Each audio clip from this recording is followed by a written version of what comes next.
everyone, so today I want to show you this card, which is a 6x6 pop-up vertical double easel card, which is basically the 6x6 version of the 5x7 version that I did recently. The only thing is, as you will notice, this one, can you see here where you've got your little triangles? This has got your classic easel, like vertical easel thing here, whereas on this one I left it off. So you've literally just got your triangles. If you want to add in that extra piece, you can do. So if you want to add in two bits that stick out, you can do. But I quite like them as kind of side-on pillars. I just think they look quite cool, and especially with these papers. So these papers are Antonio makes. Again, I just can't stop using his papers because they're so beautiful, especially these background ones. They're so nice. And so yes, head over to antoniomakes.com, use my code Louise10. That will get you 10% off your order. So yeah, and then this was a hunky-dory, adorable, scoreable decoupage sheet from years ago that I actually got given. I don't know what it was called.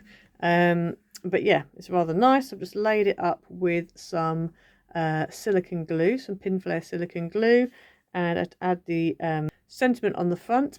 And then on the back of here, you've got space to write. I didn't cut this panel out quite the right size. This panel, if you want a mat, you need a mat that's 5 3/4 by 5 3/4, and your white card will be 5 1/2 by 5 1/2. For some reason, I cut it out completely the wrong size. I've no idea why. My brain was obviously elsewhere. But yeah, I didn't bother with a mat because my mat is white. So I figured, you know, I'm actually thinking about it. I should have maybe done a blue mat and then done the white. But anyway, never mind. It is how it is. So there we go. I haven't stamped a greeting on it because I've put with love and best wishes sentiment on the front. So this may well be a thank you. It may well be a get well. It may well be, it could be a lot of different things, to be fair. It might end up being a birthday. I don't know yet. So I'm going to leave it blank and then I'll decide later. But yeah, so that's the card. So let's get into it. Right, so for this card, you're going to need similar kind of things as you had for the 5x7. However, obviously the sizes are a bit different, but it's very similar. So you've got one piece that's 6x10.5 and one piece that's 6x10. Now I'm going to get the scoreboard out. Okay, so on the 6x10.5, you're going to score along the long edge at 1/4 of an inch, at 1 1/4, 2 1/4, 8 1/4,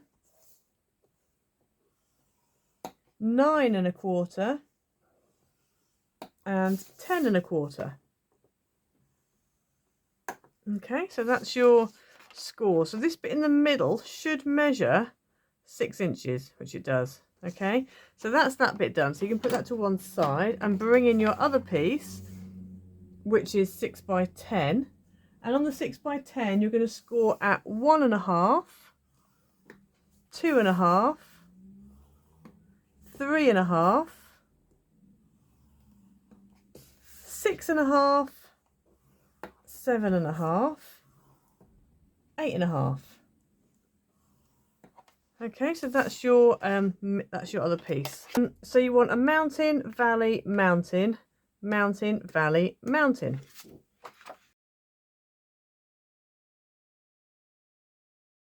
Okay, so my score lines are off somewhere because it doesn't quite fold down. You might also find yours does the same as this. So I've got a tiny bit of overlap there on the back, on this back flap. But it doesn't matter too much because you're going to be sticking that down anyway, so it's not the end of the world. Okay, so that piece can go to one side and you want to bring your other piece of card in. And in the same way as we did with the 5x7, these two outside 1/4 of an inch lines need to be valleys. The others need to be, they need to be, basically, these need to be valleys. These need to be mountains, okay?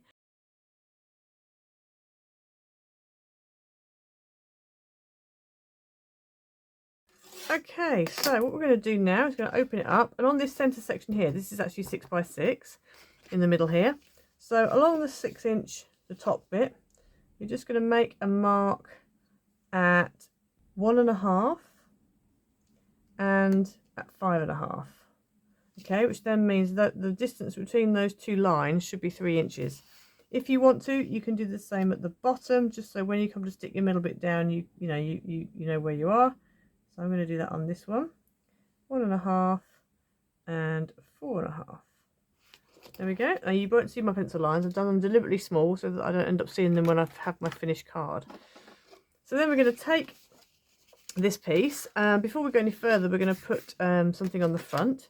So you want a matte piece that is 2 3/4 by 5 3/4, and you want a pattern piece that's 2.5 by 5.5, and that is going to stick right on the front there. So I'm going to go ahead and stick that down.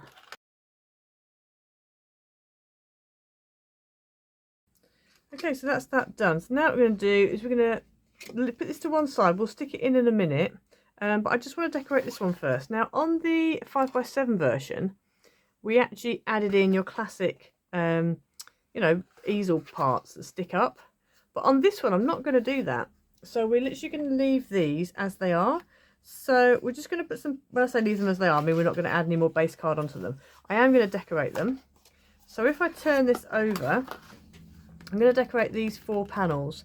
So for that you need 4 matte panels that are 3/4 inch by 5 3/4, and 4 pattern panels that are 1/2 inch by 5.5, and they're literally going to stick on those 4 panels. If you want to go ahead and add you know, your little classic easel things on, you can, but I quite like the look on my sample card that I did, which is just basically out of scrap card. I quite liked the idea of them not having that extra thing on them. They're kind of like in the background, and I quite like that. So I'm going to leave it as that, and we'll see how it turns out. But as I said, that option is there. If you want to put something on them, you can, but I'm not going to. So I'm going to go ahead and stick the rest of these down.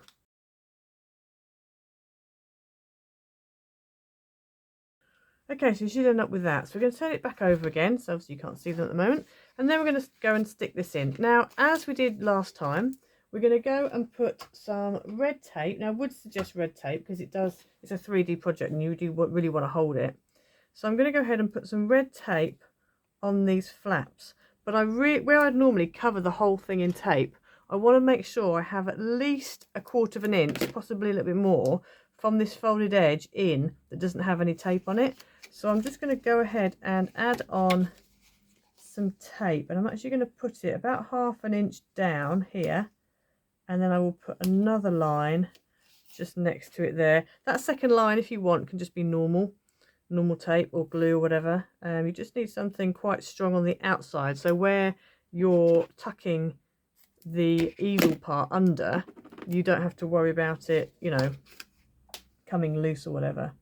But yeah, just go ahead and put that on, and I'm going to put some normal tape just next to it because I don't need to go heavy on the tape for that inside bit. There's not a lot happening onto it.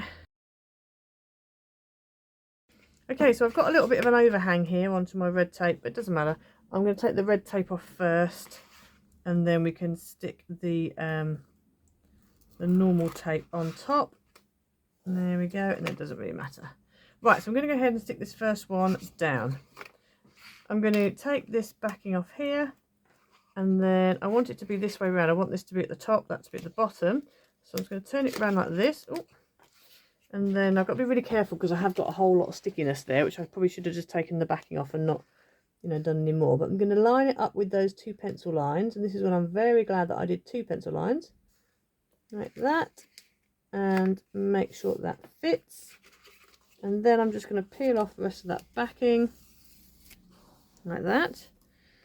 And then we're going to do the same with this other side. So I'm just going to make sure, take the backing off, and then stick that down. I need to make sure it's concertinaed.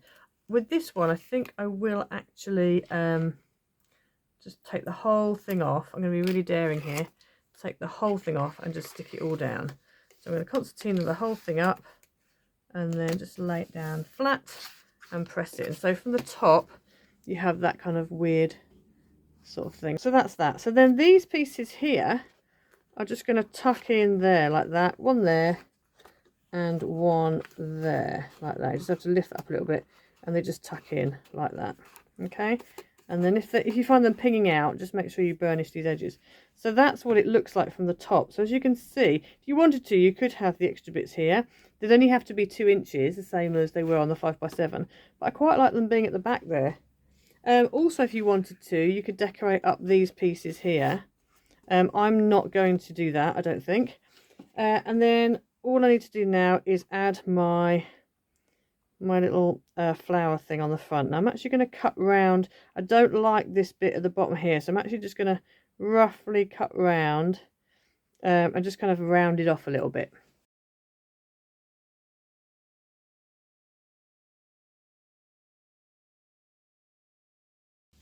Okay, so I've cut around at the bottom there quite roughly, but you're not going to see that bottom layer.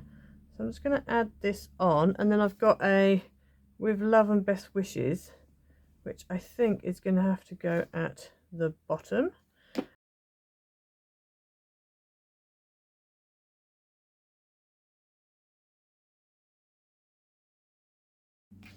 So there we have it. So there's your finished card. I feel like the greeting's a little bit low, but there's just so much going on there. Such a big topper.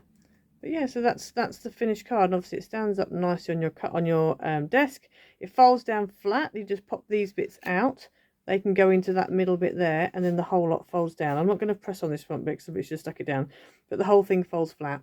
Obviously, if you use lots of dimension in your topper, like I have, then you're going to struggle a bit more because obviously I've got loads of, depth from the silicone glue. But yeah, if you keep it quite flat, then you've got, it will fold flat for going in the post. So yeah, so I hope you liked it. Please like and subscribe. Leave a comment down below, hit the notification bell so you never miss a video. Don't forget to head over to antoniomakes.com, put in Louise 10 and you will get 10% off your order. He's got some really nice kits over there. If you're one of the VIPs, then the February kit will be out it's out now actually because it's February, isn't it? So I'm recording this right at the beginning of February, that's why I'm getting in a muddle. But yeah, have a look over there. If you want to become a member, please do. It'd be great to have you on board. If you want to buy me a coffee, please do that as well. There's a little PayPal link on my main page. But yeah, so that's the card for the day. So I hope you liked it, and we'll see you next time. Bye.